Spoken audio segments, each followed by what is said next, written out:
በአዲስ አበባ ከተማ አስተዳደር ትምህርት ቢሮ አዘጋጅነት ሲካሄድ የቆየው 10ኛው የሳይንስ የፈጠራ ስራ አውደ ርዕይ የማጠቃለያ መርሃ ግብር በወዳጅነት ፓርክ ተካሂዷል። በማጠቃለያ መርሃ ግብሩ ላይ በከተማዋ የሚገኙ ትምህርት ቤቶች መምህራን፣ ተማሪዎችና የዘርፉ ባለድርሻ አካላትም ተገኝተዋል። ለተከታታይ 3 ቀናት የተካሄደው የሳይንስ ፈጠራ ስራ አውደ ርዕይ ስኬታማ እንደነበርም የአዲስ አበባ ከተማ አስተዳደር ትምህርት ቢሮ ኃላፊ ዶክተር ዘላለም ሙላቱ ተናግረዋል። ቢሮ ሁሌም ሳይታክትና ሳይሰለች ሳይቆጥብና ሳይሰስት እንደዚህ አይነት መርሃ ግብሮችን የሚያካሂድበት ዋነኛ ምክንያት አንደኛ ተማሪዎቻችን እርስ በርስ እንዲተዋወቁ እንዲወዳጁ፣ ሁለተኛ ዕውቀትና ክህሎትን እንዲገበዩ፣ ሶስተኛ ደግሞ ያወቁና የበቁ ደግሞ ለሌሎቹ እንዲያሳውቁና እንዲያነቁ የሚያስችል መርሃ ግብር ስለሆነ ፕሮግራማችን ግቡን የመታ ስኬታማ የነበረ ለቀጣይም ትልቅ ትምህርት የወሰርንበትና ትልቅ መነሳሳትን የፈጠረ መድረክ ነበር። የአዲስ አበባ ከተማ አስተዳደር ትኩረት ሰጥቶ እያከናወነ ከሚገኘው የስማርት ሲቲ እሳቤና በቴክኖሎጂ የመዘመን ተግባር አኳያ መሰል የሳይንስ የፈጠራ ስራን የሚያበረታቱ መድረኮች ያስፈልጋሉ ያሉት ደግሞ በአዲስ አበባ ከተማ ምክር ቤት የሴቶች ሕጻናትና ማህበራዊ ጉዳዮች ቋሚ ኮሚቴ ሰብሳቢ ወይዘሮ ዘይነባ ሽኩር ናቸው።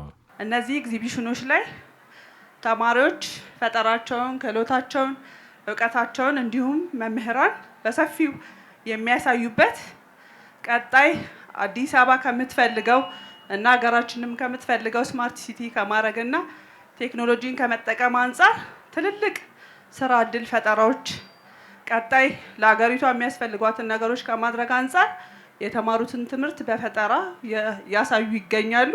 ይህን ደግሞ በዛሬው ዕለት ማጠቃለያው የሚያገኝ ሆኖ በርካታ ተማሪዎች እውቀታቸውን የተማሩትን በፈጠራ ስራ እንዴት እንዳጀቡ ማየት ችለናል። የተለያዩ የፈጠራ ስራዎች ለትምህርት ማህበረሰብና ባለድርሻ አካላት የቀረቡበት 10ኛው የሳይንስ የፈጠራ ስራ አውደ ርዕይ ከባለፉት ዓመታት በተለየ መልኩ ተማሪዎችም አዲሱን ስርዓተ ትምህርት ተረድተው የፈጠራ ስራቸውን ለእይታ ያቀረቡበት መሆኑን የተናገሩት ደግሞ የትምህርት ቢሮ ምክትል ኃላፊ አቶ ዲናኦል ጫላ ናቸው። ይሄ አሁን እየሰጠን ያለነው ስራ ትምህርት አዲስ ስራ ትምህርት ነው።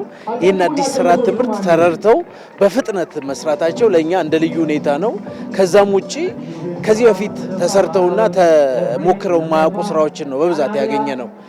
በተለይም ደግሞ አንዳንድ ስራዎች አሁኑን ወጥተው ኢፌክቲቭሊ መተግበር የሚችሉ መሆናቸው።